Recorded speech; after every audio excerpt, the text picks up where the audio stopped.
el Estado colombiano decidió salvar la justicia asesinando a los jueces. Ese fue el mensaje. 2 días de fuego, de humo, de gritos, 2 días en los que el Palacio de Justicia, el corazón del Poder Judicial de Colombia, se convirtió en un campo de batalla. Al final, el edificio fue recuperado, pero las vidas no. Entonces la pregunta sigue en el aire. ¿Qué defendía el Estado ese día? ¿La ley o el poder? Colombia, 1985. Un país herido por dentro, un gobierno débil, cercado por el narcotráfico, la corrupción, el miedo, un Estado que hablaba de democracia pero que respondía con fuego, un pueblo que ya había aprendido a callar para sobrevivir. Las guerrillas se multiplicaban. El M-19, nacido del fraude electoral, alimentado por la rabia y la desconfianza, buscaba protagonismo político con la pólvora como discurso. Creyó que podía llamar la atención del país entrando con fusiles al templo de la justicia. Creyó que un acto simbólico sería un golpe político, pero lo que encendió fue un infierno. El 6 de noviembre de 1985, cerca de las 11 de la mañana, un comando del M-19 irrumpió en el Palacio de Justicia. Tomaron rehenes, entre ellos magistrados, empleados, visitantes y ciudadanos inocentes. Decían que venían a juzgar al presidente Belisario Betancur por incumplir los acuerdos de paz, pero en su intento de exigir diálogo eligieron el peor escenario posible, el de la violencia. Entraron gritando consignas revolucionarias, pero lo que lograron fue encerrar la justicia entre balas. Fue un error político, un crimen que abrió la puerta a otro aún más grande. La respuesta del Estado colombiano no se hizo esperar. En minutos el palacio estaba rodeado por el ejército, por tanques, por helicópteros y por francotiradores. El presidente se refugió en el silencio, sus ministros hablaban de recuperar el orden, y el alto mando militar dio esa orden, recuperar el edificio a cualquier costo, y esa frase se convirtió en sentencia de muerte. El Palacio de Justicia, un edificio lleno de civiles, se convirtió en objetivo militar. Los tanques disparaban contra las ventanas sin importar si había rehenes. Los helicópteros bombardearon el techo. Los soldados entraron sin saber quién era enemigo y quién era juez. No hubo un plan de rescate, no hubo negociación, no hubo humanidad, solo fuego. El Estado, en nombre de la ley, decidió matar. Durante 2 días, Bogotá se convirtió en testigo mudo del horror. Las cámaras transmitían el humo saliendo por las ventanas, las ráfagas de las ametralladoras, los soldados arrastrando cuerpos. La justicia ardía en vivo. En medio del caos, el presidente de la Corte Suprema de Justicia, Alfonso Reyes Echandía, clamaba por radio que cesara el fuego, rogaba que detuvieran la ofensiva, pero nadie lo escuchó. Ante la opinión pública eso, que estamos clamando por cese al fuego. Inmediatamente está hablando el presidente de la Corte Suprema de Justicia. Pues que el presidente de la República dé finalmente la orden de que cese el fuego.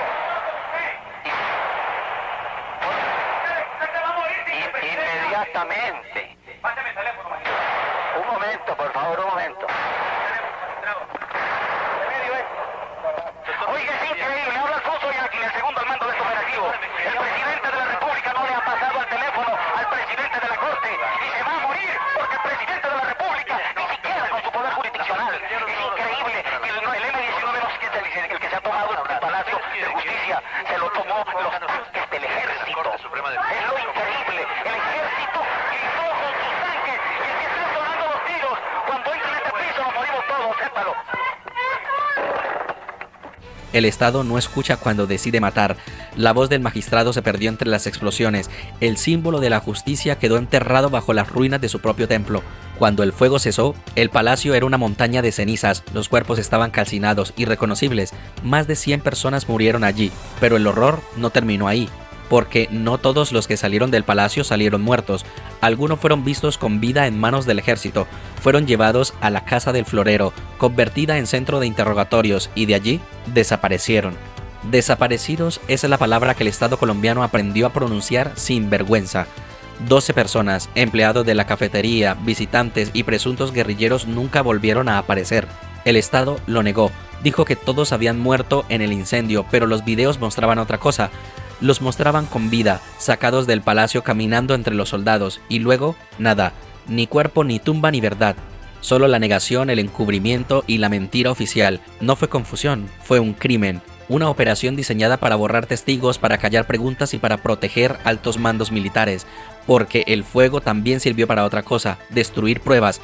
En el incendio del palacio se perdieron expedientes cruciales, procesos contra narcotraficantes, contra políticos y contra militares, casos que podían revelar los vínculos entre el poder y el crimen, y el fuego los borró todos. El incendio fue físico y simbólico, quemó la memoria judicial del país. Las llamas no solo destruyeron papeles, consumieron la credibilidad del Estado y su legitimidad moral, pero incluso después de la tragedia la violencia continuó.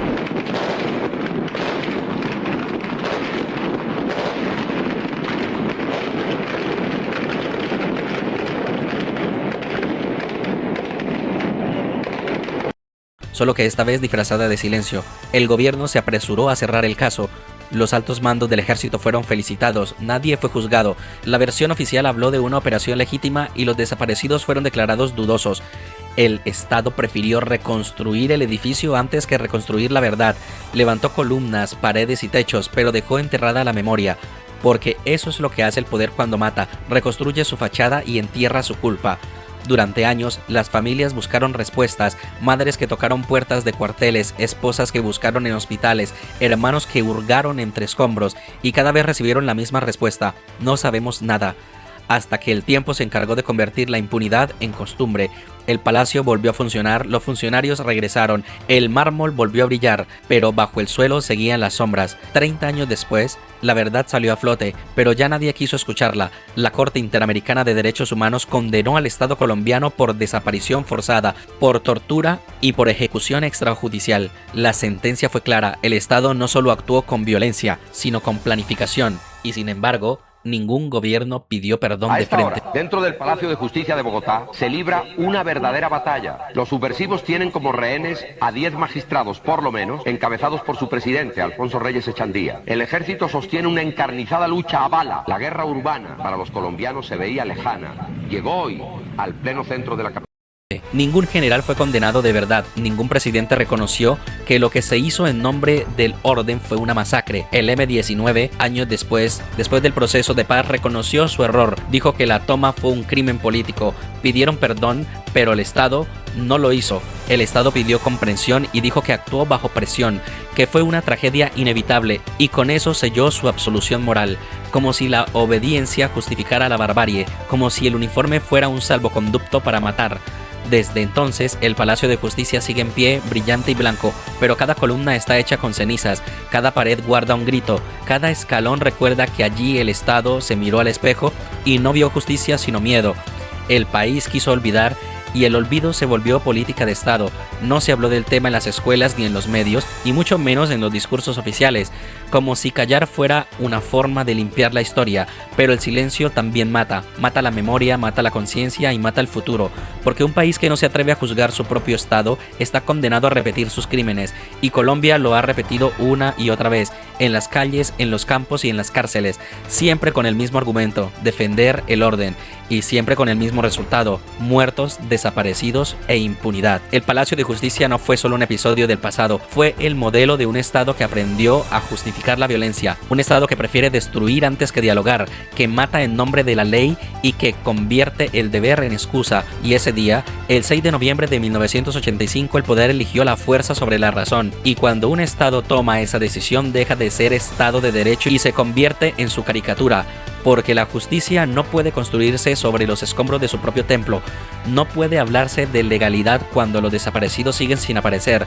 No puede hablarse de democracia cuando el ejército dispara contra magistrados. Y no puede hablarse de verdad cuando el poder borra su crimen con comunicados oficiales. El Palacio de Justicia fue recuperado, sí, pero ¿qué fue lo que realmente se salvó? ¿El cemento o las vidas? ¿El edificio o la dignidad de un país? El Estado colombiano mató a sus jueces, mató a su símbolo, y al hacerlo demostró que el poder, cuando se siente amenazado, no defiende principios, defiende privilegios. Esa es la herida que aún no cierra, la herida de una nación que vio a su justicia caer bajo sus propias balas. Hoy, cada vez que alguien dice la ley es la ley, debería recordar aquel ataque, debería recordar los gritos, los cuerpos y los desaparecidos, debería recordar que la ley, sin humanidad, es solo un arma más.